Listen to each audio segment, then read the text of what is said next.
Welcome to the 1878 FM podcast, episode 30. Ooh. We're bushless again. Bushless. He is very much... Yeah, he's in for a week and out for... He's Dominic Calvert-Lewin. I wasn't going to use Dom this week. I was going to leave it. I was going to leave Dom alone this week, but he's back and then he's gone again. I mean, to be fair, we do get the Bush more than we get the Dominic Calvert-Lewin.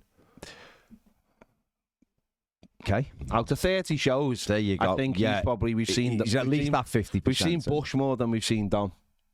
Speak for yourself. Yeah. No, you're right. I think you're right. But the man is back, Mr. Vitty. Yeah. There was only one mission, and it was a international break. Got called away. It's nothing he could do about it. He had to go and pick up awards or whatever he was doing. Or you know what he's like, Dave. He's such a high flyer, but he is here today. What were you doing, Dave? What were you doing, Dave? What was I doing? Do you know? And I had to think for a minute. Then I tell you what I was doing. London, so I was in London last Tuesday. We put on a EFL fans forum in a studio, and so we had David Prutton hosting it, and we had all sorts of representatives from fans of clubs and also EFL people, and just all talking about how you make the match day experience a safer and more enjoyable kind of place to be. It was actually very good. So we were we were putting that on, and it was a live streaming event in London. So that's where I was all day. So apologies for my non-attendance last week, but I have done 29 out of 30. So yeah, I'm still top of the leaderboard, I think, hopefully. Although, do you know, I'll be honest with you, I'm actually pissed off that I missed last week because, it's like not keeping a clean sheet, isn't it? Yeah, absolutely. And I'd just like to say you've now level with me, Dave, on 29 out of 30. So you're not top of any leaderboard, but there you go. Good. There you go. Haven't I only missed one? I think you might have missed. You've missed at least two, I think. I'm not sure about that. I mean, the biggest thing is here, Dave, he missed the very first one, which he was very much part of, and then denied all knowledge that he was supposed to be. But anyway. Listen, because you missed the first one, and then you definitely missed the one when you New York, so that's two. Definitely. Oh, yeah, that's a fair excuse. So, Vit is the elephant of the grease. But I like to feel like missing the first one was very much just like Robert De Niro missing the first Godfather film. Do you very think? Much. Okay. Came in on the second one and very strong, had his own storyline. Okay. Parallel to the other storyline. Hey, listen, you stick with that. Bush is always missing, isn't he? Bush is the one we can't rely on. There's always one in your group, isn't there, that you can't. He's the only one who's got a proper job. Maybe that's true. He's not doing it today. And well made. Yeah. You call parenting a proper job, he's doing it today. But there you go. Let's do the footy bit first, because get that out the way. Dave, since you were missing last week, we didn't really build up to the Tottenham game. Last year, how you were feeling before it, but we've played it. We are now 4 unbeaten. So how did you think it went the other night? Was it a 0.1 for you or 2 points dropped? I think it was a 0.1, to be honest with you. I mean, I did fancy us ahead of Monday night, and I did say that. I don't know why. I just quite fancied us. I was hoping that Conte was still going to be there for that game, but obviously he's now gone. But again, without a new manager in place and someone to galvanise that squad, which are a bit all over the place, I did fancy us. And listen, I think we played well. I think we just proved ourselves to be hard to beat, and that's what Dyche is doing. Yes, we could have perhaps won it at the end, but I was actually, on the balance of things, I was actually quite happy with a point, to be honest with you. And I certainly thought that to come back from being behind just showed the sort of qualities that we have under Dyche, or rather highlight the qualities that we didn't have under previous regimes, and how that would appear to make us, in my opinion, far better equipped for the weeks ahead, which will be a challenge, to say the least. I mean, have you been surprised? I've asked other people this. Have you been surprised by how much resilience he's seen to be able to draw out the team at the moment? Because, like you've just said previously, a goal went in, and that was, you could almost say that was the end of the game, couldn't you? The minute we went one down, it was like, well, that's us done. Have you been surprised because it is a relatively short sample size, isn't it? I think it's 9 games he's had now, or 10 games, something. 9 games, isn't it? So it's a relatively short sample size, but he's been able, seemingly at the moment anyway, he's been able to put in this resilience into them. Yeah, no, you're right, and it's good to see, and I am a little bit surprised, but I suppose that goes down as being good man management, doesn't it? Because you're right, previously when we went behind, you kind of knew that was it, especially against on paper a better side than us, far more goal threat and whatnot. So you wouldn't have expected them to come back, but again, that shows a resilience. But and man management again. Typified none better than Michael Keane of late, and I don't just mean his goal. I mean, his goal was a cracker, and I was genuinely delighted for him because, as we all know, he's a decent player. We know that, you don't get to where you are in your career without being a decent player, but he's someone who's clearly suffered over the years with confidence and his head, for want of a kind of vague description, and it's really affected the way that he's played. And obviously Dyche knows him. He had him at Burnley, and he's come in and he's given him the confidence and he's given him the opportunity. And he certainly repaid that with his performances of late, I would suggest. And then to see him score that goal, I was really chuffed for him. Just to see that connection between him and the fans. And I think that will do him the world of good. And I think it will do the side as a whole the world of good. And it's, it just further prepares us, if you like, for what we have coming up. And for me, it was just a really, really solid performance, tarnished only by the blatant shithousery of Harry Kane, which I just thought was a disgrace, and I just thought it was embarrassing as well. Yeah, I mean that shot of Seamus over him, telling him exactly what everybody else is thinking is just brilliant, and typifies Seamus and typifies us as a club. But I just think that when you look at that, I think it's embarrassing as a professional footballer to be going down in that. He's England captain, for God's sake, Yeah. And I hate that. I do. I just hate it. Yeah. And I know that we had it, with Richarlison and stuff like that. I appreciate that, but it's still awful to see.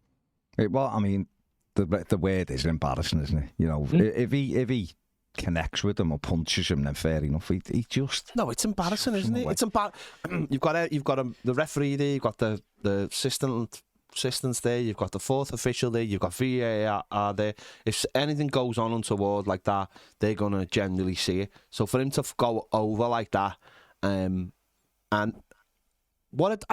he's got this. I don't like that Harry Kane gets away with, this kind of thing all the time. Of he gets protected, where he's he's generally one of the worst players in the Premier League for this kind of stuff. I think what's worse is when you get someone like you saw some of the antics out of people like Suarez, and you've just mentioned Richarlison, and how much Jamie Carragher mentioned it on Monday night himself after the game, and he said that everyone knows that the stuff I've said about Richarlison, and he said, so I've got to say it tonight. And I said, yeah, but you say about Richarlison to the point where it's gone past that, and it's everything he does. Like last season in the derby, when he got his ankle went from right behind underneath him, and then we found out that he played the rest of the season pretty much strapped up. Yeah. And it's that it becomes a stick to beat people. Harry Kane is one of the worst, and it never gets said about him. And then when stuff like this happens, it's like, oh well, it's a bit of a one-off, and it's like it's not.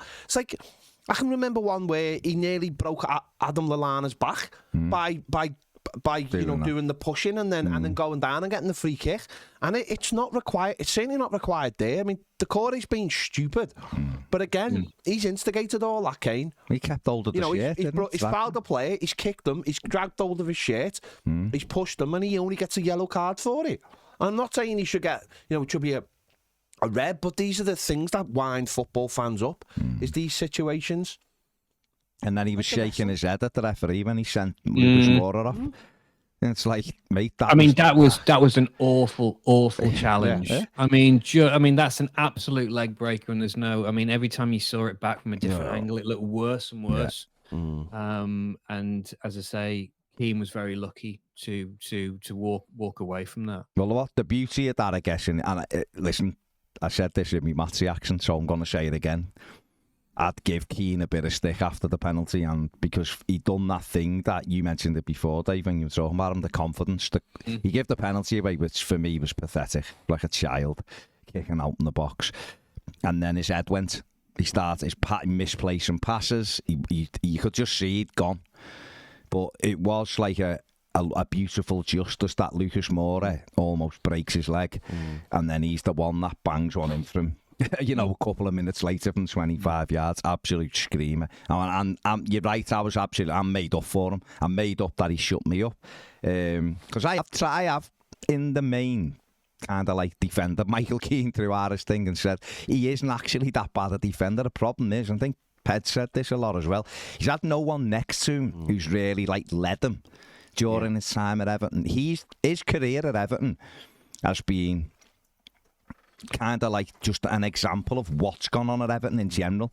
We brought him in, we've played him with different defenders, we dropped them, he's had about 14 different managers, he's done, do you know what I mean? It's just been like a swirling mess, his career. So he's never ever been able to have that run where he's got a partner and he just plays and he gets on with his game. He's always prone to make mistakes because he is flat-footed and he doesn't particularly read situations brilliantly, but he can pick a pass, he can definitely strike a ball, he's good in the air, and he's a decent Premier League defender, and I'm made up for him because he hasn't had a great time of it.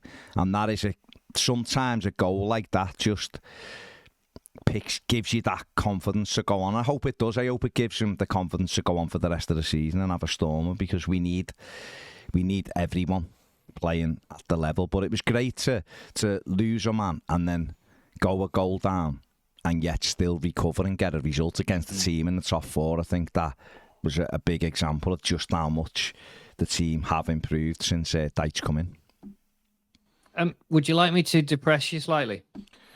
Oh, I wouldn't like you to do it, but I'm not going to stop you doing it if that's what you want to do. Okay, so here's what I think. Go on. Right, is that I personally think that we will, in terms of our position, I think that we will just avoid relegation. It's just my gut feeling. I just have a positive feeling that, not by much, but just like maybe a point or tops two, and goal difference might come into it, or all sorts of stuff. It's going to be tight, but I think we do. But what depresses me the most now, and this is what I think about when I look on, WhatsApp groups with mates, and they're all sort of looking at, what everybody else is doing, and these results are going well, we need these and these to draw, and blah, blah, blah, blah, blah. Is that my understanding is, as you will know, that a points deduction is looking likely in terms of where we are, which would make the whole situation that we find ourselves in now and everything that we discuss on a week-by-week basis entirely academic, because any kind of points deduction would surely see us down. And bearing in mind the amount of clubs who have written basically suggesting that Everton need to be investigated, because obviously they have their own personal interest in all of this, because anybody from halfway downwards, knows that it might just save their ass in all of this. And this is what I worry about, is I think that, well, I mean, I genuinely worry about this on a daily basis at the moment. I find it utterly depressing, the fact that we could actually play out of our skin and maybe get out of what seemed to be an inescapable situation, only to then have the whole thing quashed by a possible points deduction. Discuss. I think we'll be fine, Dave. Yeah, I genuinely think we'll be fine, honestly. Do you? I don't think we're getting a points deduction. I really don't. And I'm the most pessimistic Evertonian there is. I'm always glass half empty. I don't think we'll get a points deduction. I think they're talking it up like we're definitely getting a point. I don't think we will. No. I think we'll get a transfer embargo for a summer. I think this ain't going to happen, I don't think, till the back end of this year. And Premier League or the Mail or whoever can say what they want. I think legally there's a lot to be done Don't forget, it's not. This is just my reading of it. Yeah, no. This is just my reading of it. But I genuinely don't think we're going to get it. I think it's a huge step for the Premier League to do that. And I think if they do give us a points deduction, I think it could be next season. I think we could start next season if we stayed in the Premier League with minus 3 points or something like that. Yeah, genuinely, I don't think it's happening this season. I think that an independent commission come in and they've got to weigh up. And of course, listen, if Everton think they've got a case, and I can't sit here and say they have or they haven't. I don't legally know. I just know the club is, as far as I'm concerned, is a joke the way it's getting run. But that doesn't mean that they have. That doesn't mean that they have done intentionally something wrong, or if they've cooked the books, as you would say. If they believe genuinely that they've done this right and have got proof, then we might win the case for all we know. And listen, we can put that in the trophy cabinet maybe, but we can. But if we did have a points deduction, I do think you are opening a Pandora's box of. For the Premier League, I believe it's got higher ramifications, because if it's Everton and you take points off, it's fine. What does that mean? Well, it might mean a relegation. Oh, yeah, so what? We don't need to do nothing. We don't need to have to change any kind of history. If you start taking points off Manchester City and you have to suddenly start altering leagues, I think that's huge for the Premier League. Taking moments away, like the Aguero moments and all things like that. And I know, don't get me wrong, I know it's not the Premier League's decision to make, but I just think points is the last. You've got other things before you get to points, and points is severe. That is, if Everton have intentionally gone out of their way to alter the books from the COVID year. Now, listen, if that is the case, and we have, and it's terrible, then maybe we deserve a points deduction. And if we do, I'm not going to sit here and cry about it. I'm really not, because I despise the people who run our football club, and I think it'll be just desserts for them. And I know we'll be punished as fans, but genuinely, that if they've done that, then that's... Can't punish the fans. No, well, that's the famous line. That's what the journalist said. That's the famous line. The Sly Six. But if we have cooked the book so severely, then to the point where we need a points deduction, then so be it. My reading is very... I think the points deduction's never been done by the Premier League. I know the EFL love throwing points deductions around. They thrive on it. But the Premier League have never done it before. I think obviously there's 20 members, of which 20 shareholders, of which Everton. Did they not do it once for Middlesbrough? Because they couldn't field the team. Weren't they the No, I'm just saying, isn't that just the one case they've ever done it? I thought I'd read where it's never ever been done, but certainly never been done for a breach like this. No. I think Everton will have a squad reduction ban, which whether you can only register 23 players rather than 25. That's one that they seem to love, and I think it'll either be a fine or, like Ped said, a transfer ban.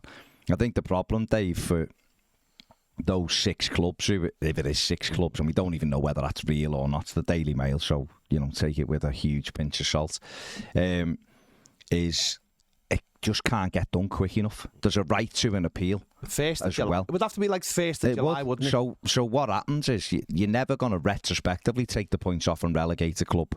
And they go, that's just not happening. Once it's the season done, it's done. Yeah. And this is why last season, when Burnley first moaned about it, and Leeds were part of it, once the season was done and Leeds were all right, Leeds were like, no, mate, we're not interested now. We've stayed up, it doesn't matter. So I think, don't forget, Everton could tie them up a little bit in legality stuff, because the Premier League are on record saying Everton didn't have a case to answer last year. In that year, we're monitoring it. We're confident that... Everton, and this is the same period of time that we're talking about. Exactly. So they've come out and said, and Everton haven't been able to do anything without the Premier League's guidance for nearly 18 months now. Everton couldn't sign a player in January over £5 million without the Premier League saying yes or no. So you can't say, right, you've got the final say over everything we do, and so you don't do it. Everton realistically could have gone out in January and bought a striker and gone, we're buying a centre forward. Forget about what you say. We're buying centre forward because you're going to try and go after us anyway, but we're going to make sure we're so far up the league that when you come for us for the 6 points, it doesn't affect us. But we didn't. We let them direct what we were doing. So they could, and we sold Richarlison because they told us we had to. So you can't keep going. Like you've got to sell A, B, and C. Oh, and we're taking money. I just don't think it's going to happen. If anything happens, I just don't think it can happen. I think next season less that we've literally. I don't know whether this is official, but normally the new season starts on the 1st of July, doesn't it? Normally, the way it flicks over. Yeah. How long can you leave? How long can you leave that? How long can you leave it before if Everton did survive and then we were waiting on this? How long can you wait before there's a lot of stuff that has to be put in place?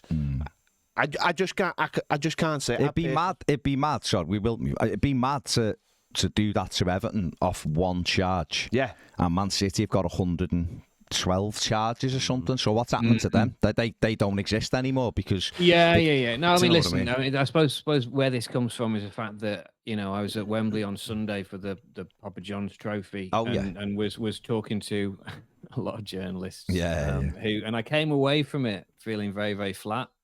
With journalists who I sort of assumed had more inside knowledge than myself, sort of saying that it looked like charges were going to be rushed through, and this could actually, be pretty sticky for us. But no, I take your point about the appeal process as well, and the fact that in itself would prolong it beyond the season end or the season flip, if you like. Everton are saying, I'm with Ped. I think we could see, if it was points, we could see a situation where, like, we start next season -6 or -3 or something like that, which is still obviously for us at the moment. That's still a big thing, isn't it? -6. Yeah, but I tell you what, you take it next season all day long, wouldn't you? Just on the basis that, you would hope that under Dyche, we could be a safe and solid mid-table side at least. Yeah. Oh God, absolutely. But the truth is, none of us know, do we? Yeah, we're just waiting, aren't we? And I guess the more games that go by, and nothing's really progressed in terms of dates being given and all of that, then the weeks are flying by. And it comes down to the commission as well, doesn't it? The commission. Well, it's not the Premier League. The Premier League is simply putting a case together to hand over to, like a CPS would to a court. Yeah. To hand it over. So, the commission will say, and then Everton, like you said, Everton could tie them. Lionel Hutz, when he's representing us, could tie them up. I don't know, but listen, if that's what it comes down to, Dave, that's what it comes down to. Put it this way: if we get relegated because of the Premier League taking points off us this close to the end of the season, I personally think they're opening themselves up to madness from everywhere, because it's such a huge decision, I think, when it's this late in the season to go, right, we're actually taking 6 points off you, which relegates you from the top flight. I think that's a terrible position for them to be in. But I mean, as you say, it's just, granted, it's a different, it's just happened to Reading. And that was suspended, wasn't it? Suspended, though, wasn't it? They hadn't done it. See, that could happen to us, couldn't it? They could go, right, we'll give you the suspended as well. And if these books come back next season and you aren't level or whatever, you're gone, mate. The 9 points is coming in. Reading wasn't, we're doing it now to you, was it? So, and it's the first charge we've ever had. So I'll be honest, Dave, I just can't think of both things at the moment. No. I'm just in that mindset of let's just try and get enough points. All I was going to say was, though, if that is the case and they relegate us, at least we've got someone to blame as well. Yeah. As well as Frank. As well as, not just Frank, it's the owner and the board. But we'd also be able to be one of another injustice for us. We're never coming back to your corrupt league. We're not even playing in your corrupt league. We're not going to come back to your corrupt jokes. Joke. I wonder if fans could sue the Premier League. I reckon they can. Yeah. I actually reckon you could get a class action. I'm being serious. A class action against the Premier League if a decision was made that late, for the simple reason that, don't forget, they're just nonsense rules anyway. They're just rules that are to stop a club going out of business. Well, know what though? If we do need to go down the legal road, we can confront Ned, who's just come through the legal process. He understands the legal process better. Is this a thing that he's presumably not allowed to talk about? No, he's not allowed to. We're not allowed to talk about. No. This is why I didn't mention exactly what it is, even though it's blatantly obvious what we're alluding to. Oh yeah, but we haven't said what he was doing. I just don't. There's a couple of Neds on the commission. That's all I'm saying. Leave it at that. I was watching. Go on. Saturday Night Takeaway the other night, Dave, and So was I actually. Very good. Okay, I was on a dad cab shift on Saturday, so Right. I had to. I was sitting in with a cup of tea, waiting to pick up my daughter at 11 o'clock, and I was actually Saturday night. Okay, so you seen the Ryland stuff, which was hilarious for Yes, Eurovision. very good. Yeah, right? yeah. I thought Ryland was brilliant, to be fair, but it was berserk. And some of the stuff he was doing that he thought was normal. And when they asked him and said, weren't you suspecting stuff at this stage when he's riding a fella and like in front of a green screen and all that? Just on primetime TV. Yeah, to be fair, it wasn't, but yeah, he was riding a man. He rode a man on primetime TV. Fair play to him. Green suit and all that. And he was like... I mean, that's if you're into it. It was mad. He said, but I've done Eurovision for 6 years, so nothing's berserk. Like. Nothing. And they done the Armenia entry, but it was a black one, and Deck were involved in it, and he was going, well, this was someone's from a few years. Anyway, so it just led me to think, Dave, what is the maddest thing that you've done in your career? Like, have you gone to something where you've just thought, like, maybe when you were like on Radio 1 and stuff, and you've been there thinking, this is berserk, this is a bit weird, but it's berserk, but it's not being get out me ear. It's genuine, but it's crazy. What's like the maddest thing? Can you think? Hole in the wall's got to be up there with one of the maddest things that I've ever been party to. Yeah. But I mean, that was scripted madness, really, when you think about it. I mean, it's fully intended. But I will never ever forget the moment where I told you this story, didn't I? About how it works. The hole in the wall. Yeah. I mean, so yeah, just the shapes one, wasn't it? Was that the shapes? Yeah. But the long story short is that they fly up to Glasgow, which is where they film it. That's where the studio is. So on the show there was myself and there was John Altman, who's Nasty Nick from EastEnders. There was Sophie Anderton, the model. Yeah. And then there was Anne Diamond, right? So a random selection of people. Tremendous. And so the four of us are in this people carrier, driving from the airport to the studios in Glasgow, right? This is bearing in mind, we've all had to gather at the airport. You know, when they hold a sign up, like when you arrive in Malaga with Sun Tours or something like that. Well, instead, there's a hole in the wall sign and we all have to gravitate towards this thing. But what I thought was mad was in the back of the car, and I was sort of saying to them, so what do you think about this then? And they go, all of them kind of looked at me, kind of go, I don't even know what the show is. And I was a bit like, well, hang on. So you just on the basis that your agent or whatever has said, you need to get on that flight and go to Glasgow for a telly show. You've got not a clue what this is entailing. And I've then got to describe to these three shocked faces opposite me about the fact that, well, they're going to stick you in some tight-fitting silver suit, right? And then with a red crash helmet on there. And then you're going to stand by the side of a swimming pool in a studio in Glasgow while these weird shapes come towards you, and you have to bend your body so as to make the shape to go through the gap in the wall. And honestly, and they were just looking at me like I was mental, because it sounded like I was mental. So that in itself has got to go down as one of the weirdest things. And didn't you end up between Anne Diamond's legs? I did, yeah.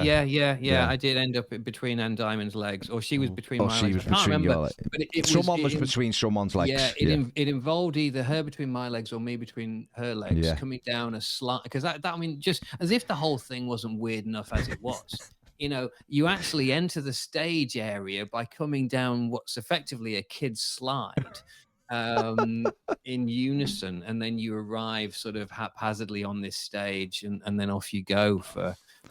So yeah, that was weird. But you can understand why Ryland then got tricked into doing riding a man in a green suit on national TV on a Saturday night. It was the funniest thing about that was the fellas in like a green gimp. It was a gimp suit basically. That's what it looked like. I don't think that's the technical. That's not the technical term, but it looked very much like. The green, because basically what these fellas do is they wear the suits and then they can be replaced, or you can get they just chuck them out. You can get like two of them lifting a man up, and then they get I've seen something recently. Well, when he was riding the man, they basically then put a motorbike on it, so it looked right. So and then he was like, the fella had a whale on his head, and he was holding the whale up, and he was leaning against him as the Leaning Tower of Pisa. But isn't this what Noel Edmonds was doing 30 years probably, ago? But he was just, if this was all with Mr. Blobby. It was all to do with Eurovision. So he was just thought he was making things for. So I mentioned Liverpool loads, obviously, because that's where it is. But it was just a bit mad. But Dave, I just want to go back to just when you were saying, because it always when I watch things like I'm a celebrity or whatever, and they're gathered. You're like the person who's explaining what's going on. And we know when you see celebs and they go, oh no, I've never seen the show. I don't know what to expect. What's it about? I've always thought, no, I'm not having that. People don't sign up for things without knowing what it is. But you're telling me these other three just went, oh, okay, I'll get on this plane and go to Glasgow for something they knew nothing about. That's berserk to me. And I totally agree, because I like to think that we're all fairly normal, rational people, and yeah, you don't get on a flight to Glasgow unless you have a vague idea why you're going. But all I can say is that all of them looked at me completely open-mouthed and blank-faced, and if they had seen the show or had an idea what it was, then they certainly masked it well. But yeah, I just seemed to be the only one that was explaining it to them, because I'd seen the show anyway. I wasn't on Series Link or anything, but I'd seen it, so I knew what I was getting myself in for. But when you're in a situation like mine, and people offer you to do stuff, then you go and do it. Of course, as we said before, people kind of go, oh, well, would you do this if you got offered? If you could do this if you got offered? It's like, yeah, of course I would, if they were paying me. Of course I would. I mean, you're not in this, it must be a very nice situation to be in when you're one of these people who kind of goes, yeah, I'd never do the jungle me. I'd never do Strictly. Oh, it's not me. It's like, well, hang on. How on earth can you turn down, fees that are starting at, say, 50 grand upwards, and these are for real kind of, the bigger shows. Yeah. I mean, how can you be that person that may have turned down £250,000 to spend 2 weeks in the jungle, for example? If you've got the money. Nick Hancock got 400 grand. Yeah, but that's unbelievable. He's a prick, though. So. I know he's a prick. No one's denying that, but he's still got 400. No, I know, but I'm just saying he has to live with the fact that he's a. No, I think you're right, but obviously people. The best one. I didn't get 400 grand for hole in the wall. No, let's just clarify that right now, Dave. Coach trip. I think the best one to be on without knowing what it would be the Masked Singer. Imagine saying your agent said you've got a gig for you. Here's the dates. Just turn up. Might take you might be away for a few days, so prepare yourself, and then you get there and they stuff you in a hedgehog costume and tell you you've got to sing Kylie. You know what I mean? I mean, that's the dream for me. But your face stuffed in Kylie, fair play to you. Now listen. The amateur psychologist in me would suggest that you said hedgehog because you were thinking about Matt Hancock and obviously the previous conversation. Of course, so much as maybe you had a prick on the inside and the outside. I think you're right, Dave. I think you've gone. Couch behind Dave Freud. Dave Freud. There, his sidekick. Tell me about. Look, here we go. Look, here he is. I mean, don't forget that is very much my image. If you're listening to the podcast, Dave's just lay down on his couch. Dave's gets, honestly, he's got a 2 o'clock session when he's like, tell me about your hedgehog. Tell me, why did you think of hedgehog? I mean, Dave, that image then of you laying down on your couch was very much my image of you in the studio. So it was, well, thank you there you go. Just very chilled. Very chilled. So what would yours be? Have you had any in our rock and roll lifestyle? The maddest thing? Yeah. Can you think of any? No, not really. Watching you play bubble football was weird, but that was intended. No, I don't think we haven't done anything berserk, have we? Ian Wright driving into a very small room office on a motorbike in London, taking out all the photos on the wall as his handle ripped across the wall. It was like, do you ever remember the video for Liberian Girl? Yeah. Remember? Yeah. And then two people come in on the bikes. And that's what he did, rode in on his motorbike. So we were at it was a launch event for a thing we used to be part of, Ball Street back in the day, and Ian Wright was a shareholder, and there was just these 2 double doors. It was by Victoria in London, and these 2 doors were just open. It was a gorgeous sunny day, and he just roared in on this Harley through these 2 just very small double doors. They were tiny, and as I said, he just took. We all had to just jump out the way, and then he just pictures on the wall of Razor Ruddock and other people. They're all smashed, and he just gets off his bike like nothing had happened and started out. Started talking, just normal. That was a bit weird. That was a bit weird. It was a bit weird.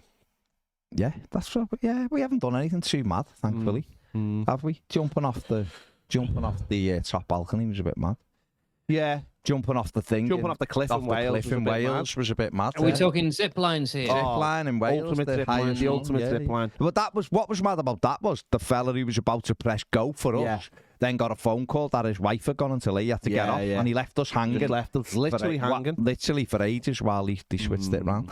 So that was a bit mad. I was just thinking that other stuff must have come into my head. I did have a weird random moment where I sat there once and I thought, what on earth is going on? Where I got invited back to, I think it was 2012 or something. So it was the year after I'd done Dancing on Ice. I got invited back because they did like a sort of All Stars thing, which I obviously wasn't part of because I was shit. But I got invited back, and it was a bit like they had everybody who'd ever been on it. Yeah. And at one point, I was sat in this marquee in the car park of Elstree Studios on a white sofa, being handed like a drink or something, and I was there with Christopher Biggins, Rosemary Conley, and Chico.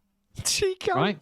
And I was just thinking, when you just kind of, you just sat there and you just think, can life get any more weird than this? And then Kerry Katona turned up, and then her and Biggins were having a kind of, a little sort of jokey spat, and it was just really odd.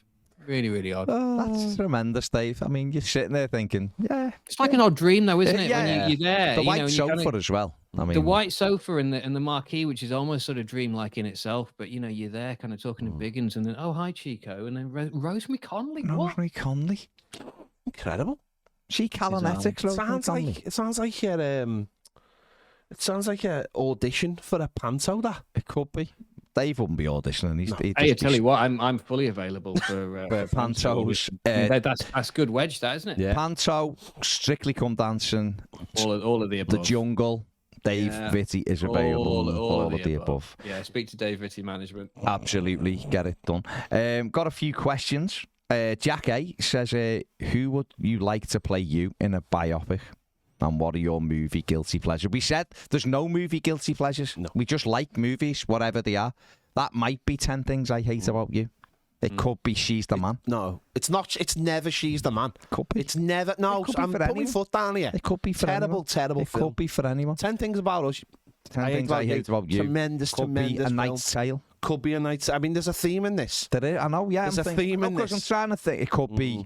What does Ned love? Ned Brokeback Mountain. Ned watched She's All That recently, didn't he? He was like, I discovered this amazing new film. I was like, She's All That. The girl in it's 39 now and got 8 kids or whatever. She's probably not. She's probably older than that. Yes, but she was in a Christmas film. Was she in a Hallmark film, was she? She was in a full... You do that is your guilty pleasure. I mean, if you're going to categorise something as a guilty pleasure...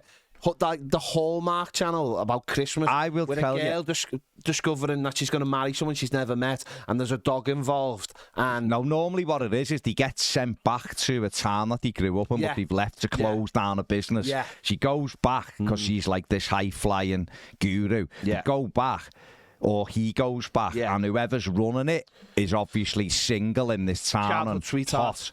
Not always childhood sweetheart, but sometimes I give you the guy like that. The guy who like she abused, not physically. No, you know what I mean. But they're there, and they end up like liking each other, and then they both save the business because of the golden. I don't mind that in November. Yeah, golden retrievers are in it. So Dave, who would play you in a biopic?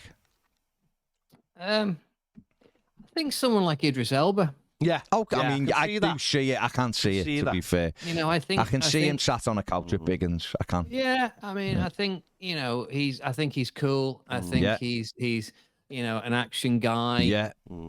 He's relatable. He is. I think he would be a good choice. Someone like him. Everton shirt on. Fair play. Yeah, fair play. I'm thinking more like Eddie Marsan would play you, Dave.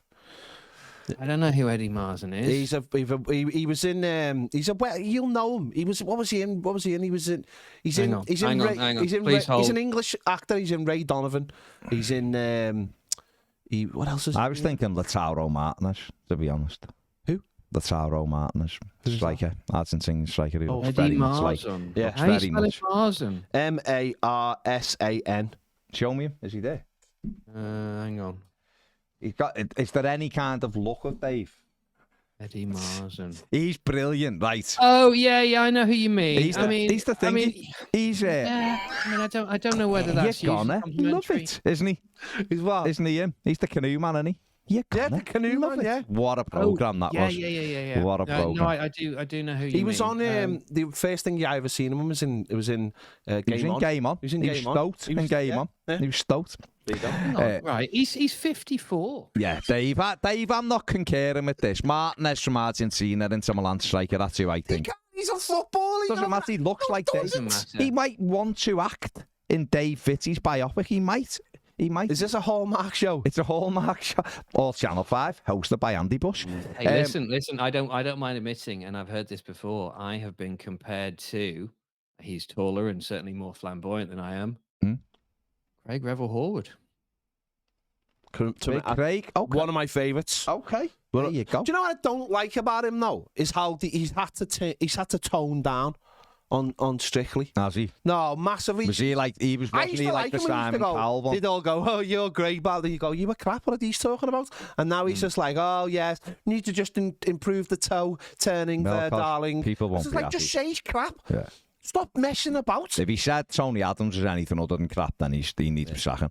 Martin Kitney says, following on. I'm going to play you. Who play me? Martin Short. Piss off. Martin Short. That's Ned.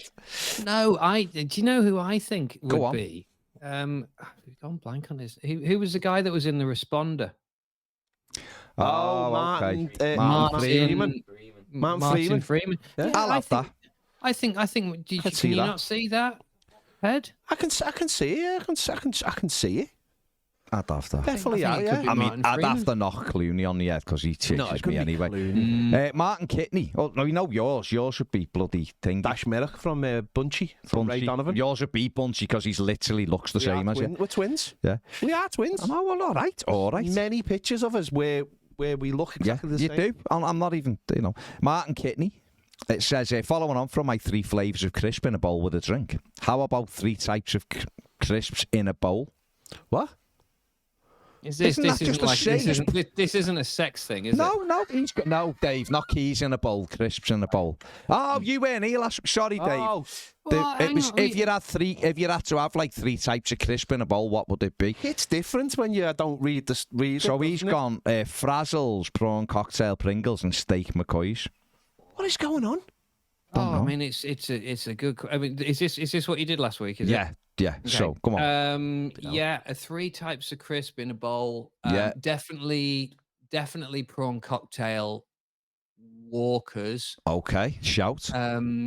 Beef Monster Munch. Or possibly the hot and spicy one, but I'd probably go beef Monster Munch. Okay, not pickled onion.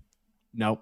Okay. No, never. All right. No. I've asked. No. I don't like the way they kind of sting your lips. We had a discussion about this the other day, Dave, and I think it was my right honourable friend Ned who actually brought this up, saying there's only one way you would ever eat pickled onion crisp, and it would be the Monster Munch version. It can only be Monster Munch. You would never eat another version of pickled onion crisp. You would only ever eat the Monster Munch. Yeah. I think that's important. It is important, but Dave's not having it, so we've got. No, I'm not having it. Okay. Are you allowed to include those onion rings that you get in the green packets in the supermarket?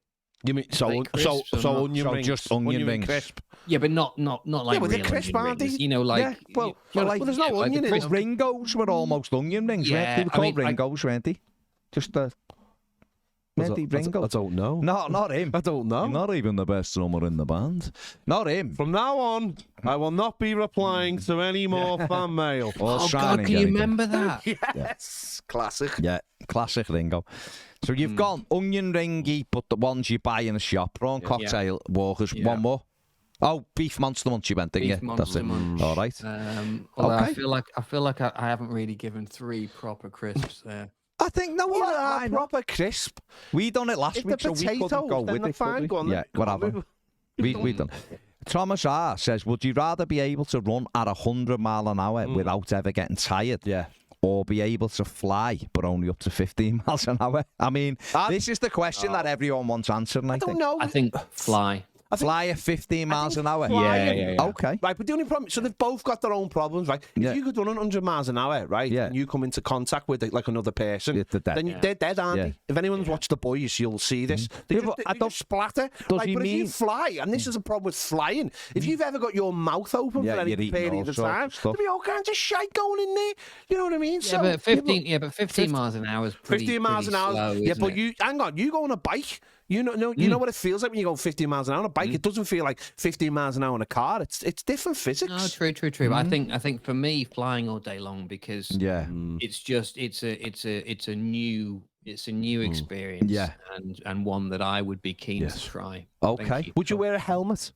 Yeah, of If course. you were safety both? first. For Yeah, both? yeah, For yeah. both? You have to, wouldn't you? Yeah, I wouldn't Yeah. want the 100 mile an hour thing like you said for it. It would if I could like vary my speed, many but if I've days got to run 100 mile an hour, no matter, I'm going to the shop How and I'm many there. trainees though are you going through? You reckon your trainees? reckon your trainees, aren't you? Miles would be all right, better. And They last also, a do you bit know, longer. It would be the braking, I think, that would do Yeah, that. That's the that'd be the problem. issue. Are we gradually breaking, or are we just do we hit a It's- wall it's- almost? it's- My break.